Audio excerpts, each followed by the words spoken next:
What am I meant to do with this whole LinkedIn situation? Well, you're getting them left, right, and They're centre. going crazy. They're good quality as well, right? Yeah. No, I've not got any. Hashtag lead gen. LinkedIn's going to crack down on this. Huh? So before it does. Don't say that. Yeah, before it does, let's maximise it. Subscribe for the latest LinkedIn hack.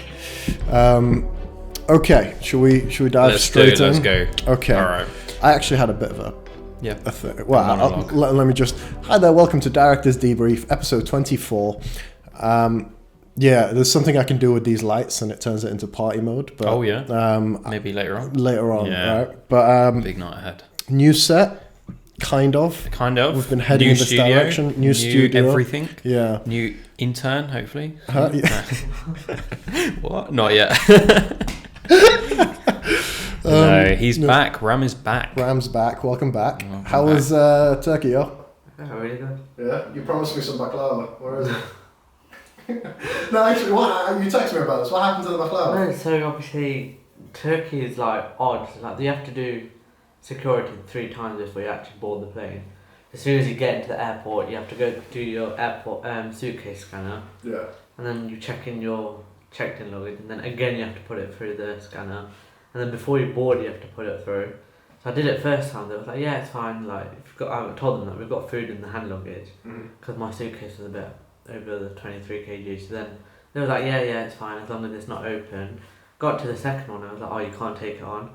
I was like, yeah, it's not opened or anything. And I was like, yeah, still you can't let it on because obviously it could leak and damage all the stuff. Yeah. Listen, baklava syrup is dangerous. It is pure water and sugar. That's I asked my mum, those are the only 2 ingredients. So it's more sugar than water. Yeah, which that bit I can completely understand, homeland security and all that shit. But what did you do with it then? I just gave them to the woman. Did you? Yeah, she just took them off me. I would have just sat there and like stared her down, just like bit by bit. But no, I appreciate the thought, I actually man. believe that as well. Yeah, I would have. It's the thought that counts. I am gutted. Yeah. You, I didn't even know you were bringing back baklava, and it probably wasn't for you. me. But I'm upset for him. I'm upset for me. Frankly, but this is not the baklava episode. Podcast. This is the Directors Debrief podcast. It is the Directors Debrief. I just want to make a few notes about where we are at the moment. This is actually Sam's first desk. Was it your first desk or second desk? I think I downgraded to this desk. Yeah? I think my first one was a bit better. And then Sam was on this for a little while when we were congested in our little office. Yeah. But here we are. You brought it back. You revived it, given it a bit of a sheen. That was Ram. Got to give credit's due. He polished it up. Yeah. But you directed him on that. I did. See, I told him. Yeah. And here we are in the new studio and setup. Yeah. And just before we kickstart episode 24. Yeah. I kind of wanted to do something a little bit different. Okay. Because I'm listening to a lot of podcasts and they do ad promotions and things like that. And I get it. It originally gets a bit annoying. I skip through them, and I'm like, sometimes I listen through them. I was like, why can't we do something like that? Because some of these people are sponsored by amazing products, or really, really interesting products, and they don't give it any justice. Yeah. The way they do it, it feels like an advert. It's not passion. There's no passion coming through. And I look at you and I, and even when we're off camera, even when we're just talking to ourselves, we're incredibly passionate about products. Heated, man. Incredibly proud about things and brands and things that have changed our lives. Yeah. So what I thought is we're going to do a segment every week. Yeah. This has gone on a bit longer than that normally, but normally it's just going to be a minute or two. Yeah. And we'll talk about one product that's in our eyes either changed our lives, has been okay, or it's got some not even maybe we don't have this product, or does it have to? I think it's always more authentic to have experienced it, right? Okay, because otherwise we're literally advertising without getting paid. Yeah. So basically, you feel like you're being a bit gaslit by these people who are promote. No, I used that term wrongly, but you're gutted because you don't get to sponsor. This is essentially a plea for sponsorship. Right? Well, it is and it isn't. We're gonna work hard to sponsor adverts in a better way than other podcasters do, because we actually care. Yeah, that's the difference. That is a huge difference. So what's product number one? Yeah, product number one. I was doing some thinking through products that we do, and I actually looked over to our back, and I saw this. Oh, put that in the camera there. Yeah. So these are Dolce Gusto cappuccino pods, right? And there are a lot of coffee drinkers out there that are turning. Yeah. I don't know what are they doing. They're angry. They're angry right now. Are they? Saying Dolce Gusto is not real coffee. Yeah, it's not the way the barista would have made it, whatever there. Yeah. What I want to say is, frankly, we've had a coffee machine for what, a month or two? Like 3 now. 3 now. We had a Dolce Gusto machine. We bought it to trial another client's coffee pods. Yeah, these are not a client. This is not a sponsorship. This is a review. Thank you for adding that. Yeah, because we can be as savage as we want now. Yeah, we can. But we're going to be authentic as well. Yeah. So we can definitely give our honest opinion. So Dolce Gusto, we bought the machine for another compatible product, but then we also bought these pods, and we're now having. Well, I think you're having coffee regularly. I am too. Daily. Americano, cappuccinos. What are your thoughts? Good, bad, the ugly? Okay. Now I have the best way to describe this. Okay, it's like good instant coffee, because there's some trash out there, and there's some really really good instant coffee. However, when you compare really good instant, I have to be really careful here. Yeah. When you compare really good instant coffee, it is still only 30 to 40% the experience that you might get from like a shot of espresso diluted with water, milk when you make like a cappuccino or whatever. 30-40% is pushing it, but yeah. Genuinely, like it can't get close. But I feel like this is the equivalent of really, really good instant coffee with like the added, like the cappuccino, you get a bit of frothy milk in there, and that's quite nice. Yeah, and it emulates a cappuccino experience. It's like a cappuccino light for 0% of the effort. Yeah. You know what I mean? If you want to make a cappuccino, you need to steam milk. That's really hard if you don't have a steam on, and there's tricks around it. But it's like 70 to 80% of the experience at 100% of the ease. Okay, that's my review. Just a final bit on there. What was your expectation, and what was the reality? How did that differ from the reality? It didn't meet my expectation. Okay. I think if you're going to go out and spend money, and I'm curious to hear what you think. I think if you're going to spend the money on the machine, which I think on the lower end of stuff you can spend about £80, get a machine like that. They work out to whatever they do per coffee. 60p a coffee. 60p a coffee? Fantastic. Yeah. So for that, I kind of expected it to be a little bit better. Not for the price, but for all of that. But I've thrown around the term glorified kettle. Yeah. In terms of the actual machine. Yeah. So that's kind of what I think. What do you... Yeah, look, honestly, my opinion is very much similar. Like, no way was it going to compare to a barista style coffee. Yeah. But for me, I find that a bit too much daily to have a barista style coffee, both from a financial point of view. Yeah, okay, people say it's only a couple of quid a day, but it's just like, I don't love coffee that much yet to appreciate that. And that's my opinion. But I do think it's exciting enough. And like you say, with the foam and the froth and giving you the thrills of barista style coffee, that it makes you appreciate your coffees more than Nescafe. Fair play. So I think something like that is aimed at you. Definitely not aimed at... Because at some point I was looking at like home espresso machines. Yeah. Not Nespresso, but like actually with the thing and the tamper and all of that stuff. I don't know the technical terms. So at home, maybe one day I'll love that. Yeah. But at the office, when you just want to grab a coffee, there's no way to do that. I'm not spending 5 minutes to make a coffee. So instant coffee, I think is spot on, brilliant. Yeah. I'm going to give it a 7 out of 10. What are you going to give it? Or for what it's for. For what it's for. I got to go down to like a 6. I got a mocha pot at home. And it's like, I thought so. That's fair because you know your coffee. If I'm honestly, I like my coffee. I don't really know my coffee. But no one knows the difference anyway. So, huh? You should try my coffee. I don't want to. Why? Because you don't like coffee at all. I've seen you... No. 4 people come up to my managers and say that I've made the best coffee ever. Really? Yeah. Rem, you made me a coffee the other day from your little sachets. It was nice, but it was very, very sweet. It's like a double brownie, mochaccino, triple sugar, whatever. It was really nice. Yeah. Thank you, but probably gonna. Unlike Ash, I respect our intern more than to make him make coffee for me. Yeah. It's really tarnishing your reputation. No, I don't. No, it was a very good coffee, and I really appreciate it. I owe you one as well, Ram. I owe you a coffee. There you go, trying to claw back. Anytime. All right, let's kick off though. Anyway, so, let's get into the real podcast. Boom. Which I think it was a lot easier to talk about coffee, but we've been running around so much. I don't think have you thought of anything as to what we need to talk about in terms of the podcast, Ram? Have you thought of anything? Different things. Tomorrow or in the next couple of days on how people don't want to put in the work. Dude. But how this is a unique opportunity. Are you recording? Yeah, all right, go on. Yeah. Okay, so I've got a LinkedIn post coming out in the next couple of days. I'm still writing, so I'm putting things together. Yeah. And the topic is around how I saw a tweet, right? Yeah. Did I show you that tweet? Let me quickly read it out for you. Okay. Yeah.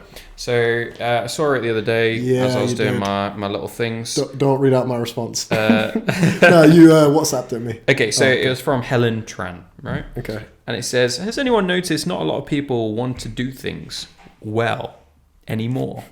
Right?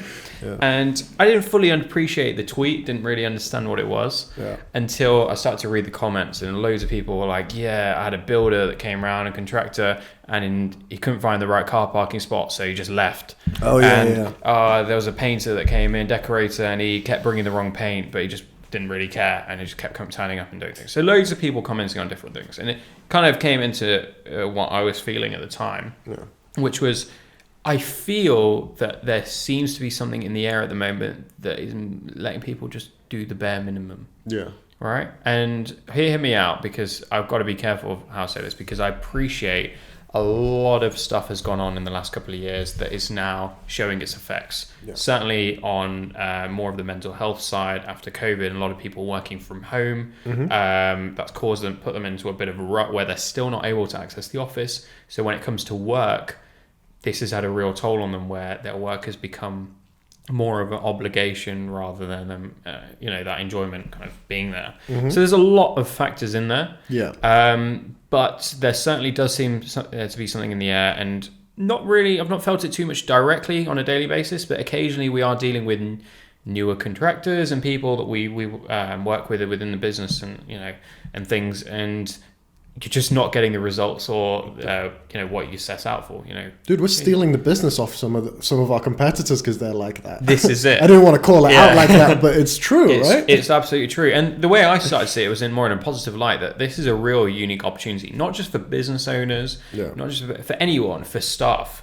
So if you're an employee of an organization just starting out, wherever you are in the ranks, if you're a business owner, even if you're a freelancer, whatever you are, if you're able to actually go beyond and do far more than you're expected, not just above the bare minimum, but far more than you're expected to, you can really stand a chance. And this is where you could really climb the ranks. A lot of people complain that, I'm putting in all this hard work and it's not going anywhere. Yeah. Find your unique way. Still add that smart element to it, but put in the hard work. It's going to be noticed, because it's quite rare these days on that side. So I was doing some thinking, and I was like, where did this come from? Where could this attitude have come from? That's what I wanted to ask you. Beyond externalities, right? Yeah. I feel that that whole phrase of work smart, not harder, work smarter, not harder, has gone too far. Okay. Yeah. We might disagree on this podcast for the first time. Yeah. Go on. I love that. I think we've disagreed a few times. I do enjoy it. Just not live on that, but yeah. But so, okay. There is an amazing takeaway from working smarter and not harder. Yeah. I fully appreciate it. People, the way you can put in the hard work and people will complain, but no, they haven't learnt the game. They haven't understood how to get the best results. Without just putting work in. But I think maybe this is from LinkedIn posts, this is from people preaching it. Yeah. People have realized that, you know what, I'm just not going to put in hard work at all because it's not being appreciated, and I'm just going to try and play the system. Yeah. And that's gone a bit too far, where they're literally just playing the system. Yeah. And no longer putting in the okay. We've circled back around to agreeing. Yeah. So what did you think I was about to say? That... I don't know. When you said that, my mind for some reason went to people finding enough efficiencies within a workplace that you don't have to put in much work anymore. But no, I think I agree with you of just like, listen, if you're going to work smarter rather than work harder, you actually do have to work smarter. Yeah. You can't just forget about that bit.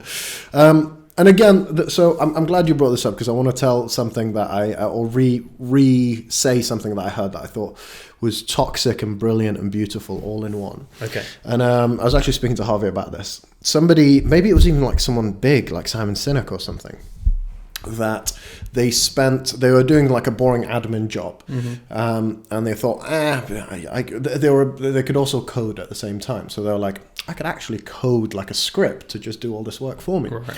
So they coded the script after a month or so, showed it to their manager, and said, hey, I've coded a script that does my job for me. We can save thousands, we can move on to the next thing. And the manager told him to delete the entire thing and never show it to anyone. And he's just like, you do that, half this department gets closed. Wow. Yeah, right? And so I blew my mind when I heard that. But also, if that's the kind of structure, is this still recording? Oh. If that's the kind of structure, I understand people just sort of skating by. Because I think if you look at somebody and you're like, oh, you actually have the technical ability to develop something like that, you've proven your worth. Show us what else you can do. But if it's like, oh, you've shown a way to make yourself redundant, actually go fuck off, be redundant. Yeah, it's quite scary.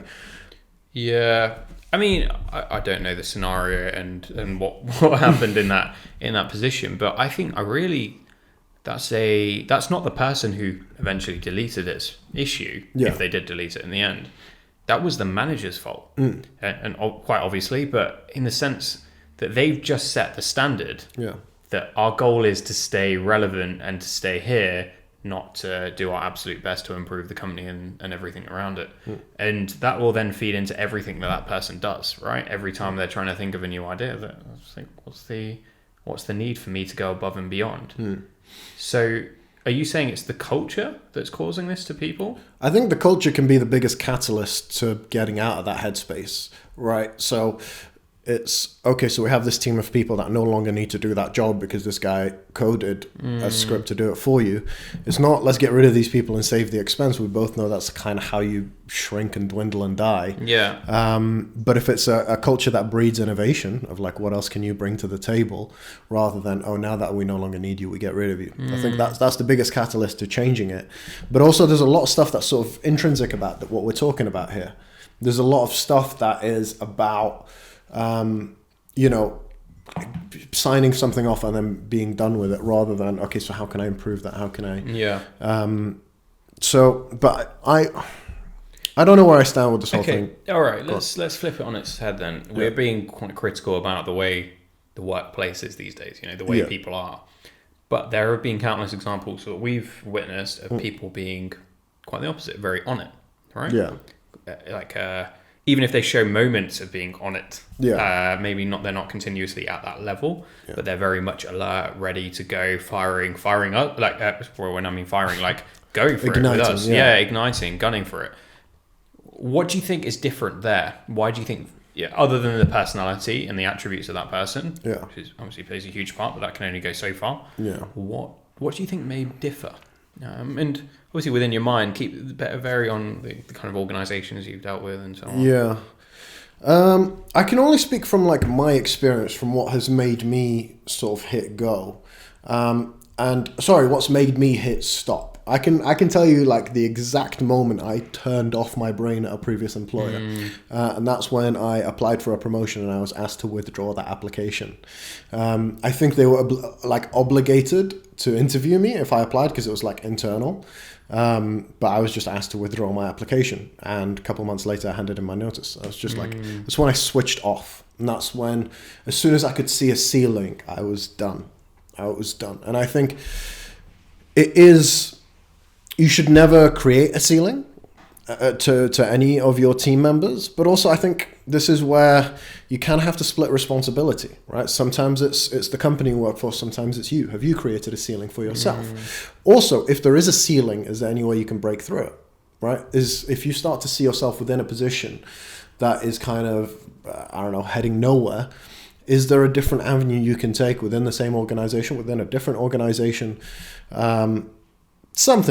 Something within yourself that you can do, because you can't change everything, but everything within your realm of control, you should be tweaking and twiddling and trying to improve. Right. Again, maybe, here's the crazy thing though, maybe work isn't everything for you. Right? I always wonder this about... I get that. I get the whole work isn't everything, right? Yeah. I fully appreciate it. It shouldn't be. But whilst you are in work and you've opted for that role, just because work isn't everything for you doesn't mean you can treat that time as vacation time. Yeah. If that makes sense. And that may be coming from very much an ownership mentality point of view, but... No, I just think that if you are somebody who only works for money, like exclusively works for money, and just enough to keep yourself, your family fed, and this is the thing. I don't think we're working in an economy that allows for that anymore. Yeah. But if you think there are some people that have worked in retail for 40 odd years, there's people who have worked in Tesco's for like 30, 35. I see the post on LinkedIn like celebrating these people, and maybe they just we're incredibly ambitious people, right? Maybe other people's ambitions look differently. Other people's like, well, I wanna see my kids' first steps, or I wanna do X, Y, and Z. You can have both. Okay. But some people might not want A or B. And I think we're in an economy where when you're employing someone, you kind of should brush past those. Yeah. It sounds cruel, but I think you just have to. Okay, but... depending on what you do. Do you not think... even if you're working for money, right? Yeah. We're talking about the people that worked in, like, say, a retail store for 30 odd years. Whether they do that for money or not, firstly, it has to be some kind of satisfaction to what you do, surely, somewhere along the line, to have been in a role for so long. Yeah. But secondly, what's stopping you from still doing that job to the absolute best of your ability, rather than just getting by? Self-confidence, maybe? If I'm like being honest, what if you don't think you can do any better? What if you think you're destined for that even position? even if you can't do... Look, there's no role that we can downplay, right? If you're a checkout person, smash the checkout thing. You know, do everything you can to make that your job and your role absolutely amazing and appreciate it. Whereas I feel that even people that may not have the ambition to change role, swap role, grind for more, absolutely fine. Of course, that's fine. But what are they? Why are they still? What's stopping them from still? Working as hard as they can in the role that they're doing, and where do you lose that kind of incentive or that drive? I was just going to say, so what is the incentive to be the best checkout person there is? This is the question, and I think it's something we have to keep asking ourselves, because our team, we have an incredibly talented team, but there could be days where people are not, they're off, I'm off, everyone's like, you may not be on your A game, but what drives them? We have to figure that out. And we can say salary, of course, salary is really important there, but to a certain extent, like there's a what is the value, like 75k or something? There is a limit where money stops fulfilling you, and money can often. I worked with a few managers in retail who hated incentives, who hated to say like, £50 voucher if you do this, if you do that, because then money can very quickly give you tunnel vision, and he didn't want that for his team. He'd often say like, I'll buy you lunch or I'll do that. That's absolutely fine. But when it came to money was the quickest thing to give you tunnel vision, and it was the quickest thing where you think about only the money. And you stop thinking about like trying to achieve the objectives to that extent. And then other stuff just didn't mean shit anymore. So like gift cards or lunch, they just didn't mean as much. Whereas if you were only offered stuff like, I'll take you out for lunch, I'll do that, they might offer the same level of satisfaction. The other thing I find is when you do an incentive, so like a bonus structure or something like that, right? There are objectives for that bonus structure. Yeah. But within the roles, certainly we have, and a lot of companies have, there's only so many things you can measure, right? Yeah. In a job role. And the issue with incentive-based structures is because they're so measured to these KPI, they're so aligned with these KPIs, anything that falls out of those, I'm not saying everyone may be like this, but some employees may think, well, that's not really, I'm not incentivized to manage those things, so I won't put the same level of effort as I will. And they're perfectly fine to do that. Of course, people will do that with human nature. But how do you keep someone on their absolute game throughout? That's the challenge. Yeah, because then the role becomes all about that one thing. That one thing can become monotonous, and people can fall out of motivation. This is it. Whereas keeping their role exciting, making sure they're still veering into things that weren't their territory before, but they're suddenly managing. That's how we lead to new innovations. That's how we get some of our teams to come up to us with amazing ideas of where we're going or what we should be potentially doing. Yeah. But when everything's aligned to just certain KPIs, we lose that creativity and that spark to delve into other things. So, don't know. It's an interesting one. All right, let's get into the nitty gritty. What motivates you? Has it changed over time? What motivates you? Because knowing you, I know it's not money. You care about money, but I know that's not what gets you out of bed in the morning. I think on the money side, I do care. Yeah. Because I realise that it opens up for us to do more. Yeah, and sure. For myself to do more. Beth said that on the podcast. Yeah. She wants more money so she can do more with her business. Yeah, that's it. Because I've seen it happen where we've only been able to do things because of what we used to do back in the day and the grafting and all of that. That allowed and that unlocked the doors to the next things, which we're now enjoying. That's why you have lights, man. That's why you have lights. See these lights here as well? But that's it, right? That's what unlocked it. And wherever we want to go to next, I appreciate that we're putting the graft in now because that will unlock that door. So money is really important. Yeah. But yes, it's not everything. The thing I really enjoy in what we do is doing things that others weren't able to do. I know exactly what you're thinking of. I even know who you're thinking about. Who couldn't? There are a lot of people I think about, but doing things that other people can't do. So unlocking things for brands, clients that they simply thought wasn't possible. I find that really exciting and learn like. It's so cliche, and forgive me, podcast listeners, whoever, but it's like it's really cliche to say this, but I love kind of veering into new territory that makes me uncomfortable, learning about new things. Yeah. And then you often see me explain it back to you, right? And I'm like, Sam, look at this, like that. And you may just nod your head like, not a foggy is what I'm talking about, or you may understand what I'm talking about. But sometimes it helps. It's like, it just helps me like, oh yeah, I've learned something new, I'll veer in. So I think that's what keeps me going, but I think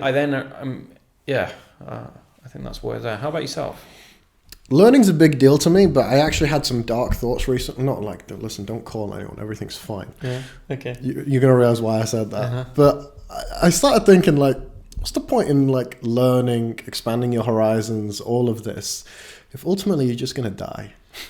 Right? It's a really listen. Here's the context. There's a book that I've been wanting to finish for a really long time. So I walked into town, 200 Degree Coffee in Leicester. Love that place. Really outstanding coffee. Get rid of that. Outstanding barista. No, I really like them. They make great coffee. Yeah. Big time. Yeah, in the Midlands. I think they're in Nottingham, Leicester. So I went there with my book and I was like, why am I doing this? And I was like, because I want to learn. I come from a family that kind of really encouraged that. Like, you have unlimited time on earth, expand your knowledge. Look, I come from many generations of maths teachers. They're very big on educating yourself, learning, and it's such how wonderful of a thing it is. And also, I've always been one to question everything. So I was like, why? Why should I learn? Yeah, I'm just going to die at the end. Like, yeah. Unless I do something with this knowledge, I'm just gonna. So okay, I fully get. Really that, don't right? want to dwell on this for too long. No, but it's a good point. Sometimes you think, and I think if I was a rabbit, would I spend my time learning about, expanding my horizon or my knowledge? Okay, fair. It's a fair point. How am I going to communicate that to anyone? But the reason we really expand our knowledge is not for ourselves. Yeah, like we feel it's for ourselves. Everything's for ourselves. That's deep. But it's for everyone else. Yeah. Do you think if the first caveman who sharpened his spear didn't spend time learning how to sharpen his spear, we would have had the Concorde in the 80s? Is this from that book you were telling me about in the car? Sapiens, yeah. I mean, that idea is not from there. I'm hoping that's quite original. Yeah, it sounds I'm sure it's coming cool. back. Yeah, but no, definitely, Sapiens actually talks about how humans were one of the first, if not the first, but better be covering myself, species to be able to storytell. Yeah. And what storytelling allowed us to do was communicate what our knowledge was to other people. So I could talk to you about something I've gone through and how I'm handled it and what I learned, which helps you. So you may not have to go through the same experience as me, but you would have felt like you've lived it and you would know what to do in that scenario already. Just like we know how to drive a car because we've been able to learn from all the people that didn't drive it so well. And then learn and taught people. So I think that's the biggest thing there of like, yes, you're not going to be able to pass on every single bit of knowledge to everyone, but I know you, and you're very much someone who gets a kick out of giving your knowledge, even if you don't 100%, even if you don't realize you are. No, I do enjoy that. Yeah, you're giving that, and that's, I don't know how many people. I mean, you may say something to Ram when he's editing video that he'll then go on to tell someone else, and you won't even know the impact of what you're doing, but that could make the next blockbuster film or whatever. You know, you don't know where that could go. So you should have told me that earlier. Do you want to know the conclusion I came to? Like why I should read? And this is purely just reading. It was a non-fiction book, but the reason why I decided that I was going to read that book, and I realized this whilst reading, is that, and I walked to this cafe. It's about a 35-minute walk from my house, and I realized walking to the cafe and then sitting there and reading the book slowed down life.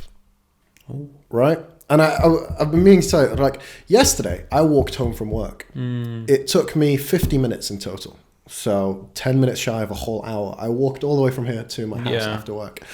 And I got home and I felt fucking fantastic. Really? Yeah, and I realized I got home, I cooked dinner, I fixed my bike because my bike's tire was dead, and I got to bed at 10 and I was like, I always say I like driving home because I get home in 10 minutes and I have more time. But I was far more productive in the time that I was at home after having spent a whole hour walking home.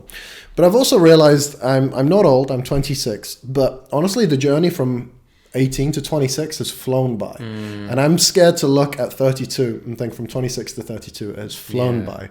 And so it sounds cheesy, it sounds cliche, but the 35-minute walk to the cafe, sitting down I was there for about 2 hours, reading this book, everything just slowed down. I felt like I was back in control. And I walked home happy, and I did whatever I did. I cooked dinner and enjoyed the rest of my evening. But yeah, there's also that. I think if I was to categorize it, let me know your thoughts on it. So sorry, you said there that. Yeah, sorry, categorize that for me, because I appreciate the walking, but how does that link in with your reason for learning? My reason for learning? Yeah. To encapsulate, not just my reasons for learning, but what motivates me, to bring it back to the original conversation. Yeah.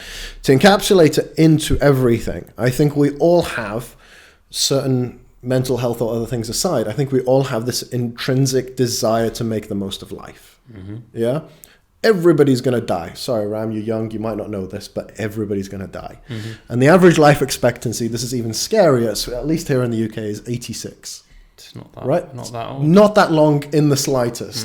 But there is so much we can do in that time. And so slowing down time, it also comes back to one of Tim Minchin's speeches that I've talked about before, where he says, take care of your body. Because when you're older, you're going to want to do more. You'll have access to more resources.